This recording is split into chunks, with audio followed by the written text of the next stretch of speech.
Hello everyone, today I'll show you how to apply cross out or strike through to text in a PDF file using Wondershare PDF element. Open your PDF file with Wondershare PDF element.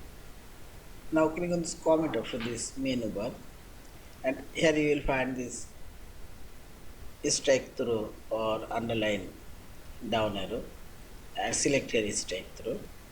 Now drag your mouse cursor and select your text and apply strike through. And see, this is strike through now apply. Now click on this right side properties bar and here you can set this strike through color and you can increase decrease this strike through outline white and also you can see this opacity and also you can apply here custom color and let's see this. Again go strike through and select your text. Now I'll apply this blue strike through and also I'll apply here this dash strike through and see this and second.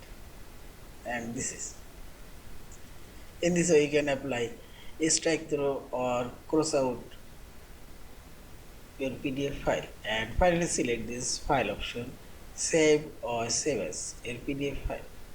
Thank you for watching. Please subscribe, like, share and comment.